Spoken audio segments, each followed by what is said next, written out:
আসসালামু আলাইকুম রহমতুল্লাহ। আলহামদুলিল্লাহ, আমরা বাংলা সাহিত্যের ম্যারাথন জব সলিউশন 1848টা প্রশ্নের মধ্যে প্রথম পার্টে 1799 পর্যন্ত আমরা শেষ করেছিলাম। আজকে দ্বিতীয় পার্টে 1749 থেকে আপনার 1749 পর্যন্ত আমরা শেষ করব ইনশাল্লাহ। মানে 1799 থেকে 1749। তো ইনশাল্লাহ আমাদের সাথেই থাকবেন, আমরা শেষ করব ইনশাল্লাহ। কোনটি মঙ্গল কাব্য নয়?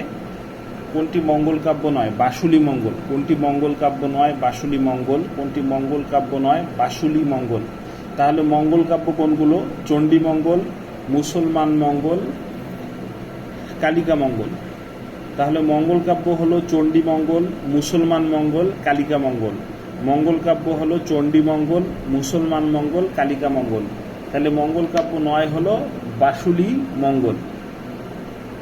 কানহপা কয়টি পদ রচনা করেছেন? 13টি। কানহপা কয়টি পদ রচনা করেছেন? 13টি। কানহপা কতটি পদ রচনা করেছেন? 13টি।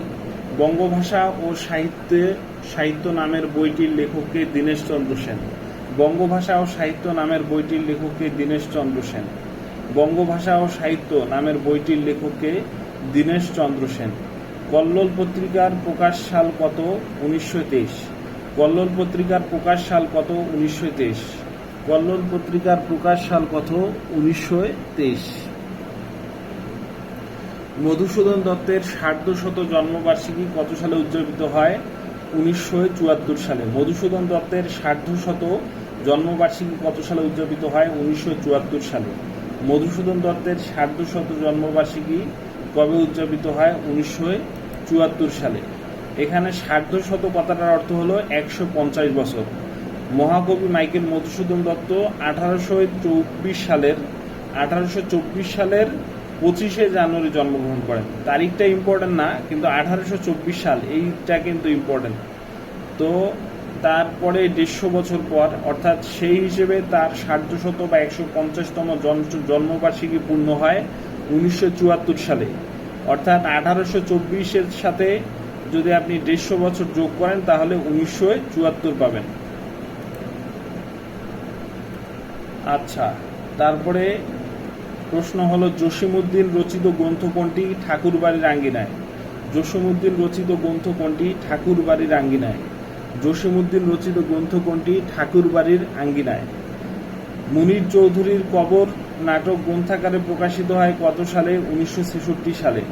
মুনির চৌধুরীর কবর নাটক গ্রন্থাকারে প্রকাশিত হয় কত সালে? 1966 সালে।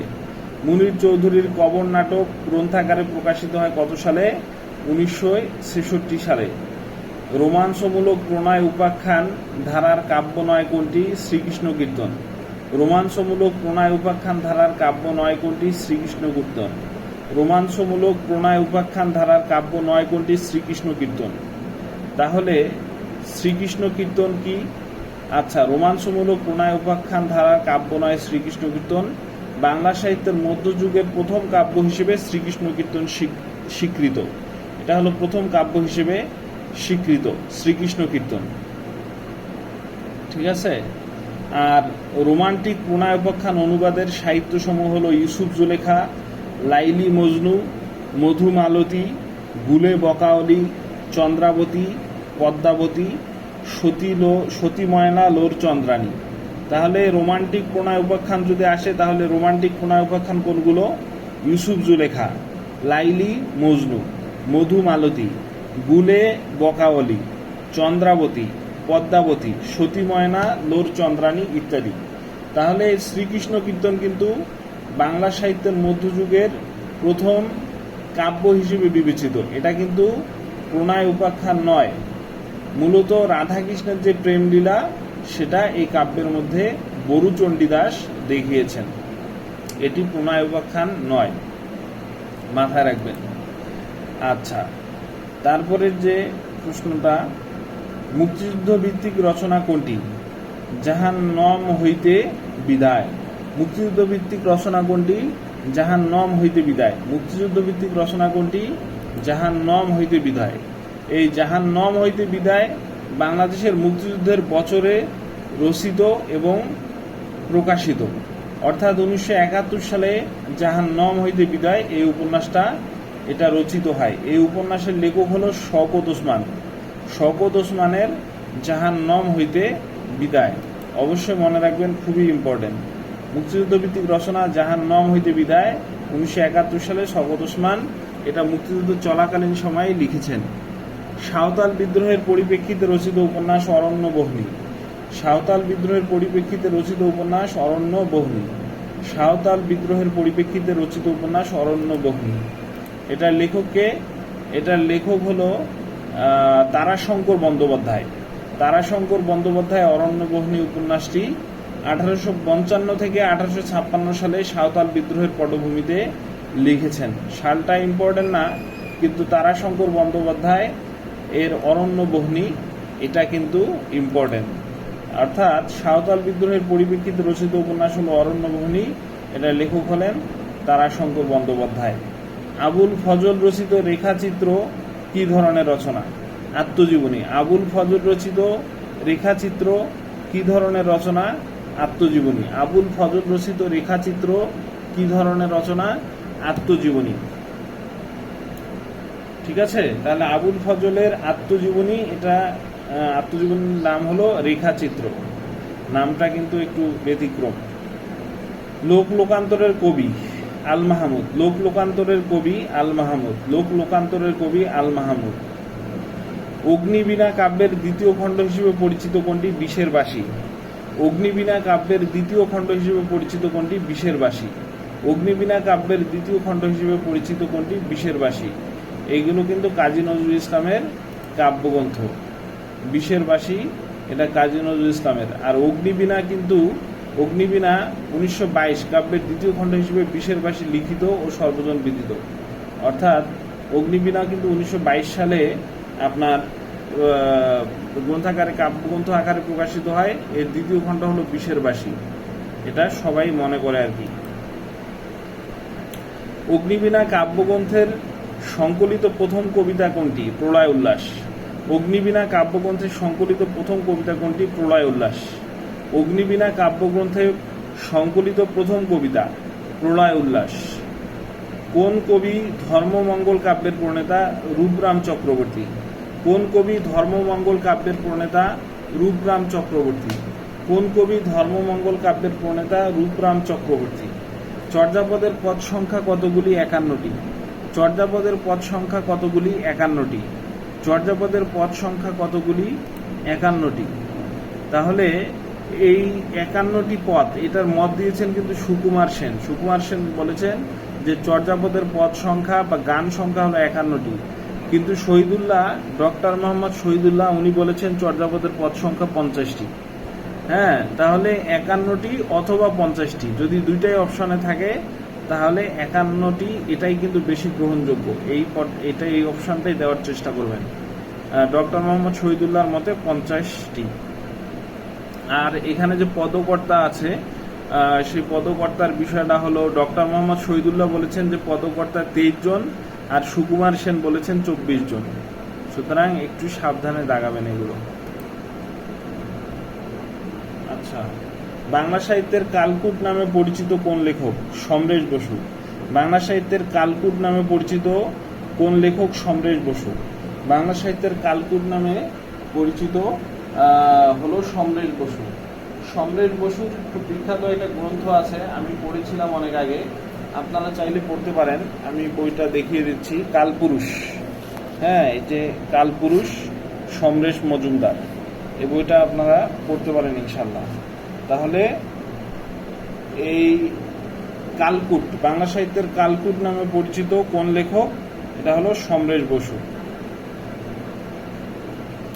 ঢাকা থেকে প্রকাশিত প্রথম গ্রন্থের নাম কি? নীলদর্পণ।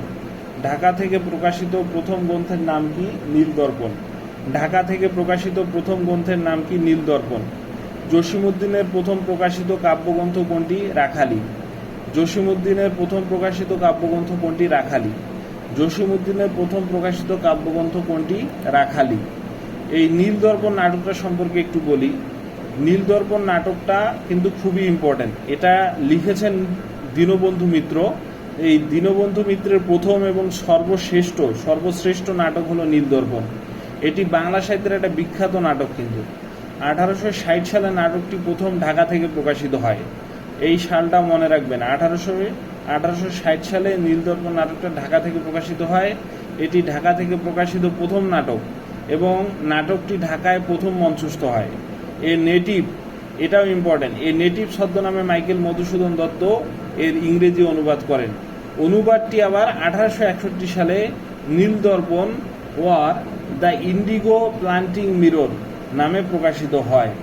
তো এখানে খুবই গুরুত্বপূর্ণ তথ্য এগুলো। মাইকেল মধুসূদন দত্ত এই নাটকটা অনুবাদ করেছেন 1861 সালে।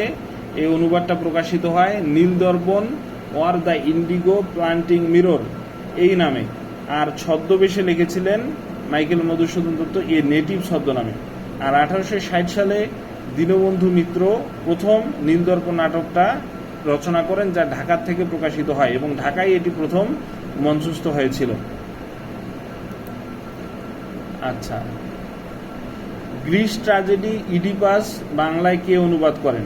Syed Ali Ahsan. Greece tragedy Oedipus বাংলায় কে অনুবাদ করেন? Syed Ali Ahsan. Greece tragedy Oedipus বাংলায় কে অনুবাদ করেন? সৈয়দ আলী আহসান। একটা কথা মনে পড়লো, আমার এক বন্ধুকে কিন্তু বিসিএস ভাইবার মধ্যে এই ইডিপাস থেকে প্রশ্ন করেছিল। ও যদিও পাবলিক হেলথে পড়াশোনা করেছে, ইডিপাস থেকে প্রশ্ন করেছিল। ইডিপাস সম্পর্কে একটু ভালো করে জেনে যাবেন, ঠিক আছে? তাহলে গ্রিস ট্র্যাজেডি ইডিপাস বাংলায় কে অনুবাদ করেন? সৈয়দ আলী আহসান। বঙ্গভাষা সনেট প্রথমে কি নামে লেখা হয়? কবি মাতৃভাষা। বঙ্গভাষা সনেট প্রথমে কি নামে লেখা হয়? কবি মাতৃভাষা। বঙ্গভাষা সনেট প্রথমে কি নামে লেখা হয়? কবি মাতৃভাষা। মুক্তিযুদ্ধ বিষয়ক প্রথম উপন্যাস কোনটি? রাইফেল রুটি আওরাত। মুক্তিযুদ্ধ ভিত্তিক প্রথম উপন্যাস কোনটি? রাইফেল রুটি আওরাত। মুক্তিযুদ্ধ ভিত্তিক প্রথম উপন্যাস কোনটি? রাইফেল রুটি আওরাত। আনোয়ার পাশা রচিত মুক্তিযুদ্ধের প্রথম উপন্যাস হলো রাইফেল রুটি আওরাত। তাহলে এটা রচনা করেছেন কে? আনোয়ার পাশা। আনোয়ার পাশা রচিত মুক্তিযুদ্ধের প্রথম উপন্যাস হলো রাইফেল রুটি আওরাত। 1971 সালের 25শে মার্চ বর্বর পাক সেনারা যে নজিরবিহীন গণহত্যা চালিয়েছিল, সে জঘন্য ঘটনার বিবরণী আনোয়ার পাশার রাইফেল রুটি আওরাত 1973 সালে 1973 উপন্যাসের সূচনা।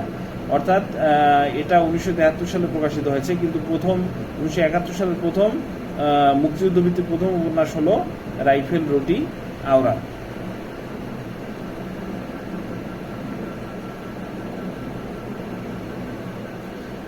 আমি এখানে আরেকটা তথ্য পাইলাম, সেটা আপনাদের জানিয়ে রাখি। এটি মুক্তিযুদ্ধ ভিত্তিক প্রথম উপন্যাস। এটি রচিত হয় মুক্তিযুদ্ধ চলাকালে, অর্থাৎ 1971 এর মার্চ থেকে এপ্রিল মাসে। 1971 এর মার্চ থেকে আপনার এপ্রিল মাসে। রাইফেল রুটি আওরাত, আনোয়ার পাশা। আনোয়ার পাশার আরও কয়েকটা উল্লেখযোগ্য গ্রন্থ মনে রাখার চেষ্টা করবেন। সেটা হলো নদী নিঃশেষিত হলে, সমুদ্র শৃঙ্খলতা উজ্জয়িনী, এগুলো হলো তার কাব্যগ্রন্থ। নদী নিঃশেষিত হলে আর সমুদ্র শৃঙ্খলা উজ্জয়িনী। তার রচিত উপন্যাস ছিল নিশীথী, রাতের গাথা, নির্সন্ধানী, রাইফেল রুটি আওরাত। গল্পগ্রন্থ নিরুপায় হরিণী, এটা গল্পগ্রন্থ। অন্যগুলো খুব একটা আনোয়ার পাশার ইম্পর্টেন্ট না, কিন্তু রাইফেল রুটি আওরাত অবশ্যই মনে রাখবেন। পারলে একটু চরিত্রগুলোও দেখে যাবেন, কারণ এই প্রশ্নটা কিন্তু অনেক রিপিট হয়। মা আমার ছুটি হয়েছে, আমি বাড়ি যাচ্ছি, কোন গল্পের উদ্ধৃতি? ছুটি। আমার ছোটবেলায় এই গল্পটা খুবই দাগ কেটে বসেছিল। আমার বড় ভাই যখন পড়তো আমি মুগ্ধ হয়ে শুনতাম এবং আমিও পড়তাম, যদিও আমি তখন অনেক ছোট ক্লাসে পড়তাম। আমার ভাইয়ের চেয়ে আমি 4-5 বছরের জুনিয়র, কিন্তু ওই গল্পটা আমার খুব ভালো লাগতো ছোটবেলায়। মা আমার ছুটি হয়েছে, আমি বাড়ি যাচ্ছি, কোন গল্পের উদ্ধৃতি? ছুটি। এবং আমার এখনও মনে আছে, ফটিক নামে একটা চরিত্র ছিল, সে এই কথাটি বলেছিল, মা আমার ছুটি হয়েছে, আমি বাড়ি যাচ্ছি, কোন গল্পের উদ্ধৃতি? ছুটি। এটা হলো রবীন্দ্রনাথ ঠাকুরের ছুটি গল্প, যার প্রধান চরিত্র ছিল ফটিক। ক্লান্তি আমায় ক্ষমা করো প্রভু গানটির রচয়িতাকে? রবীন্দ্রনাথ ঠাকুর। ক্লান্তি আমায় ক্ষমা করো প্রভু গানটির রচয়িতাকে? রবীন্দ্রনাথ ঠাকুর। ক্লান্তি আমায় ক্ষমা করো প্রভু গানটির রচয়িতাকে? রবীন্দ্রনাথ ঠাকুর। কাজী নজরুল ইসলামের ছায়ানট কোন ধরনের রচনা? কাব্যগ্রন্থ। কাজী নজরুল ইসলামের ছায়ানট কোন ধরনের রচনা? কাব্যগ্রন্থ। কাজী নজরুল ইসলাম এর ছায়ানট কোন ধরনের রচনা? কাব্যগ্রন্থ। বাংলা ভাষার প্রথম সাময়িক পত্র কোনটি? দিগদর্শন। বাংলা ভাষার প্রথম সাময়িক পত্র কোনটি? দিগদর্শন। বাংলা ভাষার প্রথম সাময়িক পত্র কোনটি? দিগদর্শন। বাংলা ভাষার প্রথম সাময়িক পত্র কোনটি? দিগদর্শন। অর্থাৎ বঙ্গভূমিতে বাংলা ভাষায় প্রকাশিত প্রথম সাময়িক পত্র, এটার নাম হলো দিগদর্শন। এখানে কিন্তু গ মানে দশিকে দি আর গ, দিগদর্শন। ঠিক আছে। বিখ্যাত খ্রিস্টান ধর্মপ্রচারক জোশুয়া মার্সম্যানের পুত্র জন ক্লার্ক মার্সম্যান সম্পাদিত মাসিক সাময়িকী ছিল এটা, মাসিক সাময়িকী। দিগদর্শন। ব্রজবুলি বলতে কি বোঝায়? এক ধরনের কৃত্রিম কবি ভাষা। ব্রজবুলি বলতে কি বোঝায়? এক ধরনের কৃত্রিম কবি ভাষা। ব্রজবুলি বলতে কি বোঝায়? এক ধরনের কৃত্রিম কবি ভাষা। বাংলা সাহিত্যে সনেট রচনার প্রবর্তককে মাইকেল মধুসূদন দত্ত। বাংলা সাহিত্যে সনেট রচনার প্রবর্তক হলো মাইকেল মধুসূদন দত্ত। অর্থাৎ বাংলা সাহিত্যে সনেট রচনার প্রবর্তক মাইকেল মধুসূদন দত্ত। মাইকেল মধুসূদন দত্ত মনে রাখবেন। লেখাপড়া করে যে গাড়ি ঘোড়া চড়ে সে, এ চরণটি রচয়িতা মদন মোহন তর্কালঙ্কার। লেখাপড়া করে যে গাড়ি ঘোড়া চড়ে সে, এ চরণটি রচয়িতা মদন মোহন তর্কালঙ্কার। লেখাপড়া করে যে গাড়ি ঘোড়া চড়ে সে, এ চরণটি রচয়িতাকে মদন মোহন তর্কালঙ্কার। টপ্পা কি এক ধরনের গান? টপ্পা কি এক ধরনের গান? টপ্পা কি এক ধরনের গান? সবার উপরে মানুষ সত্য, এই উক্তিটি করেন চণ্ডীদাস। সবার উপরে মানুষ সত্য, এই উক্তিটি করেন চণ্ডীদাস। সবার উপরে মানুষ সত্য, এই উক্তিটি করেন চণ্ডীদাস। ইন্দ্রনাথ শরৎচন্দ্রের কোন উপন্যাসের চরিত্র? শ্রীকান্ত। ইন্দ্রনাথ শরৎচন্দ্রের কোন উপন্যাসের চরিত্র? শ্রীকান্ত। ইন্দ্রনাথ শরৎচন্দ্রের কোন উপন্যাসের চরিত্র? শ্রীকান্ত। রবীন্দ্রনাথ ঠাকুরের পূর্বপুরুষের আদি বসতি কোথায় ছিল? খুলনা। রবীন্দ্রনাথ ঠাকুরের পূর্বপুরুষের আদি বসতি কোথায় ছিল? খুলনা। রবীন্দ্রনাথ ঠাকুরের পূর্বপুরুষের আদি বসতি ছিল খুলনা। অর্থাৎ এটা যদি আরও স্পেসিফিকভাবে বলেন, খুলনা জেলার রূপসা উপজেলার অন্তর্গত ঘাটভোগ ইউনিয়নের পিঠাভোগ গ্রামে। ঠিক আছে, আমি আবার বলতেছি, কবি রবীন্দ্রনাথ ঠাকুরের পিতৃভূমির আবাসভূমি খুলনা জেলার রূপসা উপজেলার অন্তর্গত ঘাটভোগ ইউনিয়নের পিঠাভোগ গ্রামে। ঘাটভোগ ইউনিয়নের পিঠাভোগ গ্রামে। রাইফেল রুটি আওরাত কোন শ্রেণীর উপন্যাস? মুক্তিযুদ্ধ ভিত্তিক। একটু আগেই পড়ে আসছি আনোয়ার পাশার রাইফেল রুটি আওরাত, এটা 1971 সালের প্রথম উপন্যাস, মুক্তিযুদ্ধ ভিত্তিক উপন্যাস রাইফেল রুটি আওরাত। মূলত 25শে মার্চের ভয়াল রাতের বর্ণনা দিয়ে এই উপন্যাসটা লেখা হয়েছিল, মার্চ এপ্রিল 1971 সালে, ওই সময়ের ঘটনা নিয়ে। মধ্যযুগের প্রথম কবিকে? বরু চণ্ডীদাস। মধ্যযুগের প্রথম কবিকে? বরু চণ্ডীদাস। মধ্যযুগের প্রথম কবি হলেন বরু চণ্ডীদাস। বাংলা সাহিত্যের আদি নিদর্শন কোনটি? চর্যাপদ। বাংলা সাহিত্যের আদি নিদর্শন কোনটি? চর্যাপদ। বাংলা সাহিত্যের পঞ্চপাণ্ডবকে? সুধীন্দ্রনাথ দত্ত। বাংলা সাহিত্যের পঞ্চপাণ্ডবকে? সুধীন্দ্রনাথ দত্ত। বাংলা সাহিত্যের পঞ্চপাণ্ডবকে? সুধীন্দ্রনাথ দত্ত। এই পঞ্চপাণ্ডবদের অবশ্যই নাম মনে রাখতে হবে, মুখস্থ রাখতে হবে। পঞ্চপাণ্ডব 30-এর দশকে বাংলা কবিতার নব্য ধারার আন্দোলনের প্রধান 5 জন কবি ছিলেন। তারা পঞ্চপাণ্ডব, তাদেরকে পঞ্চপাণ্ডব বলা হয়। তারা কাব্যচর্চায় রবীন্দ্র বলয় থেকে বেরিয়ে আসতে চেয়েছিলেন। আধুনিকতাবাদী পঞ্চপাণ্ডব লেখক হচ্ছেন জীবনানন্দ দাশ, অমিয় চক্রবর্তী, বুদ্ধদেব বসু, বিষ্ণু দে, সুধীন্দ্রনাথ দত্ত। পঞ্চপাণ্ডবের অন্তর্ভুক্ত কবিরা রবীন্দ্র কাব্যধারার বিরোধী ছিলেন। অর্থাৎ সে সময় সবাই রবীন্দ্রনাথ ঠাকুরের মতো আর কি লেখালেখি শুরু করেছিলেন, যাই লেখেন রবীন্দ্রনাথ ঠাকুরকে অনুসরণ করে। কিন্তু এই 5 জন, তাদেরকে পঞ্চপাণ্ডব বলা হয়। তারা রবীন্দ্রনাথ ঠাকুরের লেখার যে স্টাইল তার বাইরে এসে লেখার চেষ্টা করেছিলেন। তাদের মধ্যে এই 5 জনের নাম অবশ্যই মনে রাখবেন। অবুজ বিশু। অবুজ বিশু, এই কথাটা দিয়ে মনে রাখতে পারেন। অবুজ, অতে অমিয় চক্রবর্তী, বুঝ, বুতে হলো বুদ্ধদেব বসু, জতে হলো জীবনানন্দ দাশ।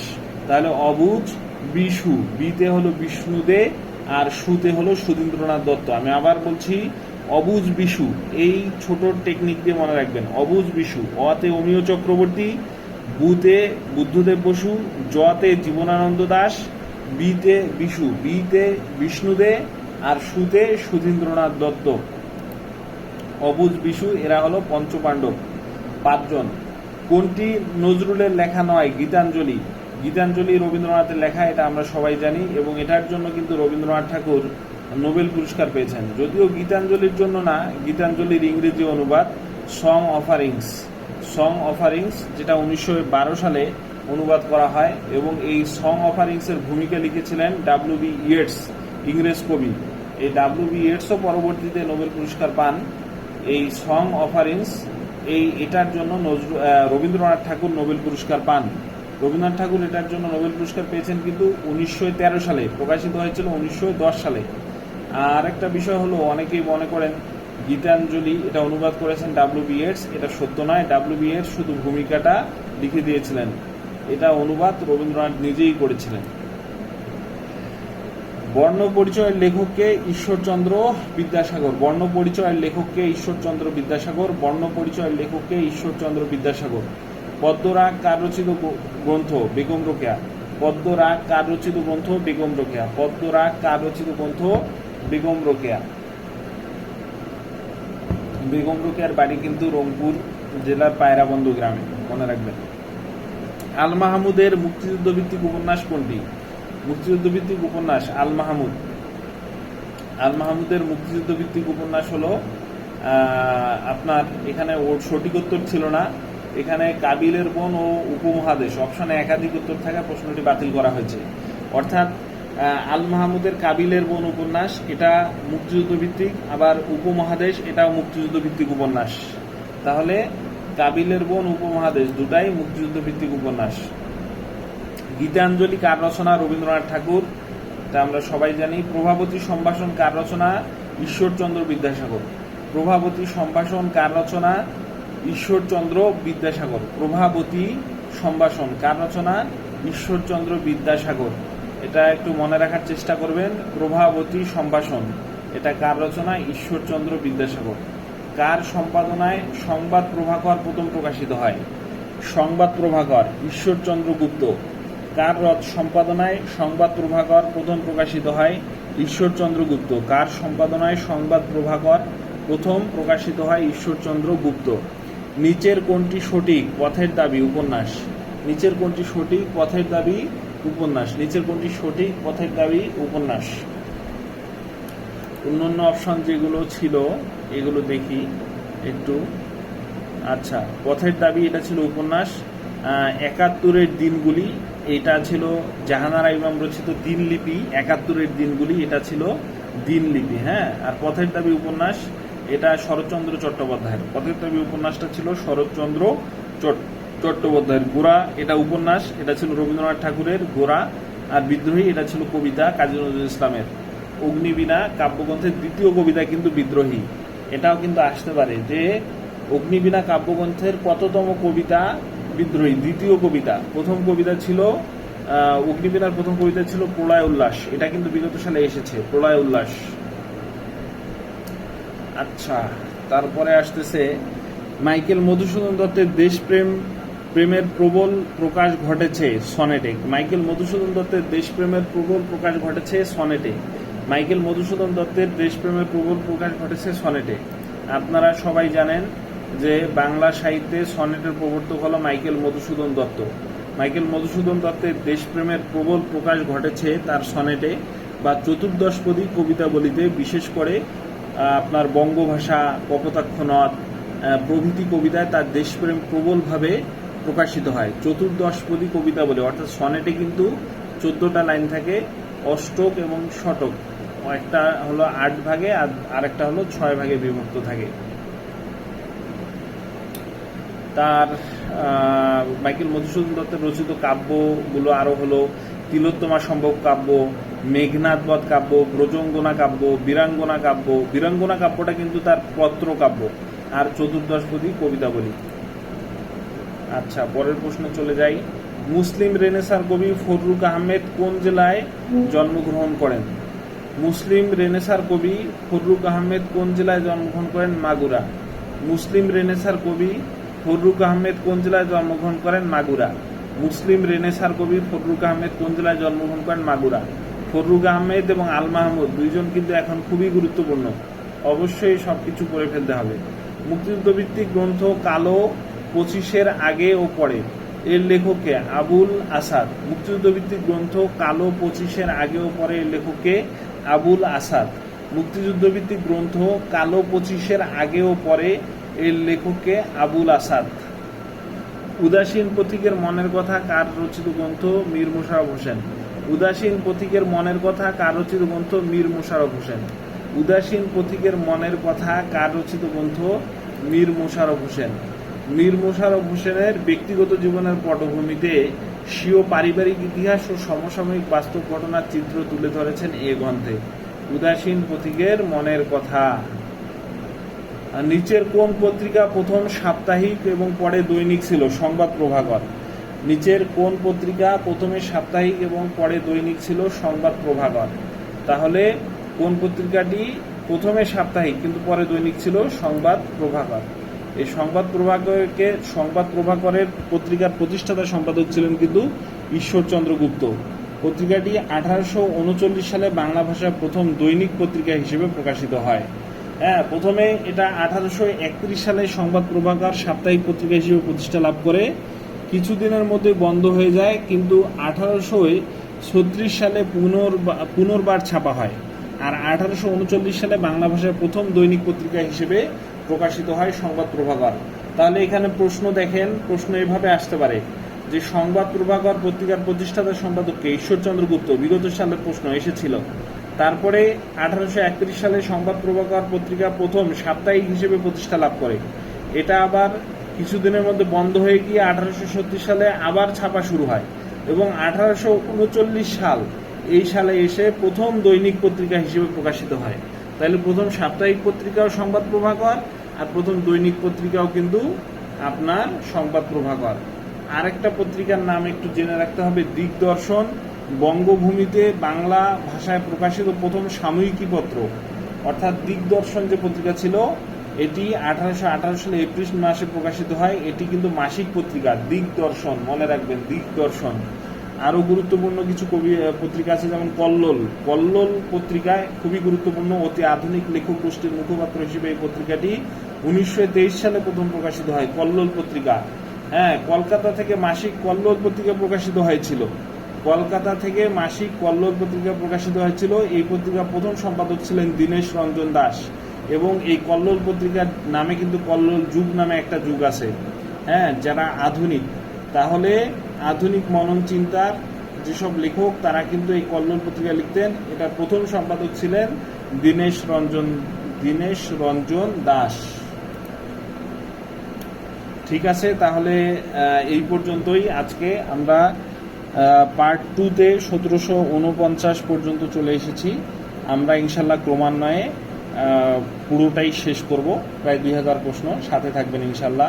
ভালো থাকবেন, 5 ওয়াক্ত নামাজ পড়বেন, আল্লাহর কাছে দোয়া করবেন এবং আল্লাহর পরিকল্পনার উপর বিশ্বাস রাখবেন, সুধারণা রাখবেন, পজিটিভ থাকবেন। ইনশাল্লাহ ভালো কিছু হবে। আসসালামু আলাইকুম ওয়া রাহমাতুল্লাহি ওয়া বারাকাতুহু।